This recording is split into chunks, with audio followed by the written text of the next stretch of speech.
नमस्कार. सुगरण स्वाद घरचा या यूट्यूब चॅनलवर मी स्वप्ना तुमचं खूप खूप स्वागत करीत आहे. आज आपण बनवणार आहोत चमचमीत अशी भरलेली भेंडी. अगदी साध्या सोप्या पद्धतीने अतिशय चविष्ट अशी भेंडी बनवणार आहोत.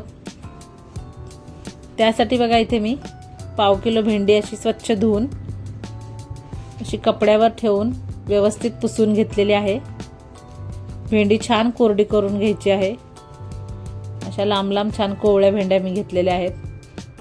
आता याचे भेंडी अशी पुढचे आणि मागचे टोक काढून घ्यायचे भेंडीचे आणि मधून असा एक कट मारायचा.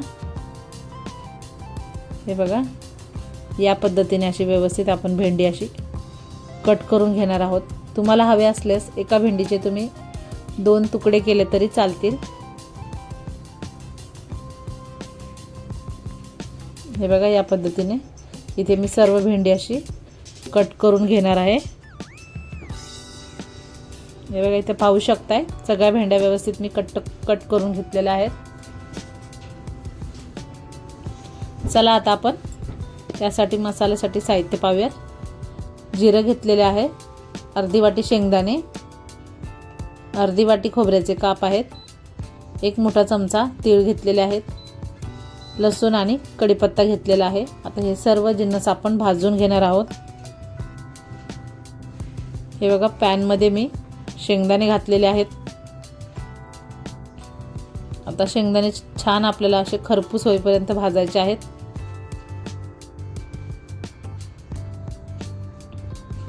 हे बघा शेंगदाणे भाजून झालेले आहेत.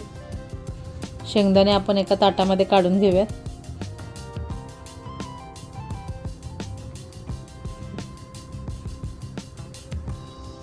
आता त्याच पॅनमध्ये आपण खोबरं घालूयात आणि खोबरंही छान मीडियम गॅसवर आपल्याला लाल होईपर्यंत भाजून घ्यायचं आहे.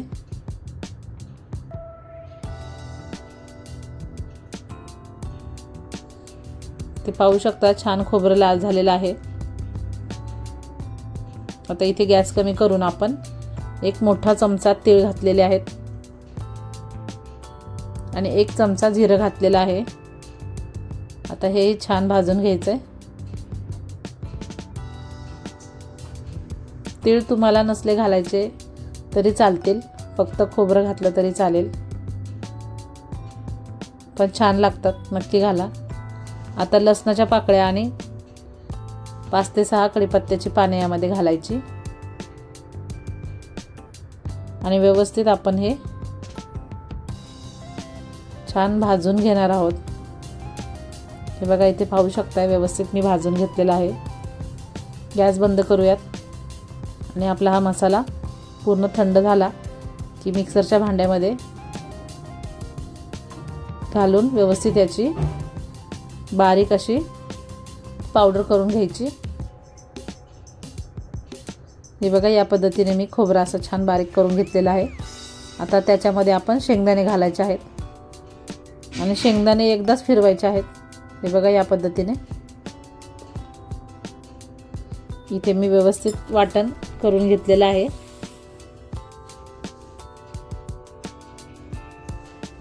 तर एका ताटामध्ये काढून घेतलं. तर या कुटामध्ये आपण सुके मसाले घालणार आहोत.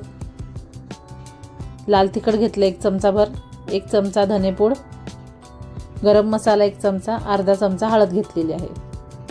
आता हे सर्व मसाले यामध्ये घालायचे. आता इथे चवीप्रमाणे मीठ घालायचं आहे.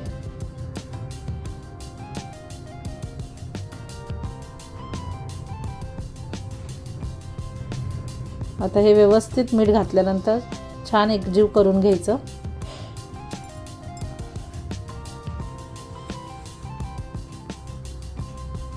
हे बघा इथे मी व्यवस्थित असं सर्व मसाले एकजीव करून घेणार आहे.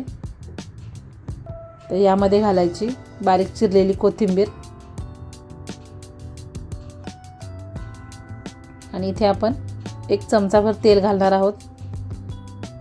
म्हणजे आपलं सारण जरासं छान असं मऊ होईल, थोडंसं ओलसर होईल, अगदीच कोरडं असं फडफडीत राहणार नाही.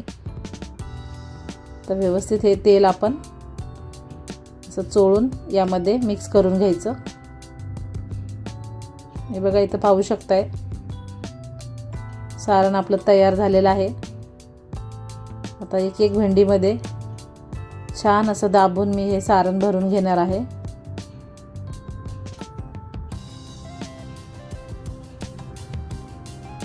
हे बघा व्यवस्थित असं दाबून दाबून छान सारण भरून घ्यायचं.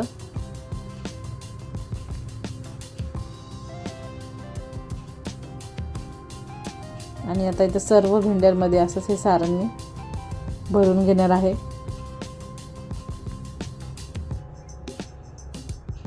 इथे तुम्ही भेंडीचे 2 तुकडे केले तरी चालतील, मी अशी अख्खीच ठेवणार आहे.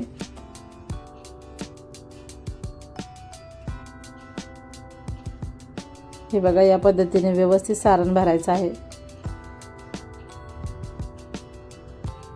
ते पाहू शकता मी सर्व भेंड्यांमध्ये सारण भरून घेतलेलं आहे. आता आपण याला मस्त फ्राय करून घेऊयात. हे बघा पॅनमध्ये मी 2 मोठे चमचे तेल घातलेलं आहे. तेल छान मीडियम गरम झाले की यामध्ये आपण भेंड्या व्यवस्थित ठेवून घेणार आहोत. हे बघा सारण भरलेली जी बाजू आहे ती वरच्या साईडलाच ठेवायची, म्हणजे तेलामध्ये सारण पटकन सुटणार नाहीये. आता व्यवस्थित जेवढ्या मावतील तेवढ्या भेंड्या इथे मी ठेवून घेणार आहे. आणि आता आपण एक 3-4 मिनटं झाकून ठेवून छान भेंडी अशी मऊ होईपर्यंत शिजवून घ्यायची आहे. अशीच जर तुम्ही न झाकता फ्राय केल्या तर ती भेंडी अशी खाताना चिकट लागू शकते किंवा वातळ होऊ शकते. हे बघा छान आपली एक बाजू मस्त भेंडीची फ्राय झालेली आहे. आता या भेंड्या आपण अशाच चमच्याच्या साहाय्याने व्यवस्थित पलटी करून घ्यायच्या. इथे मी अशा सर्व भेंड्या हळूहळू पलटी करून घेणार आहे. झाकण ठेवल्यामुळे आपले सारण अजिबात बाहेर येणार नाही. आता वाफेवर ते छान असं घट्ट झालेलं आहे. हे बघा पाहू शकताय अजिबात सारण बाहेर येत नाहीये.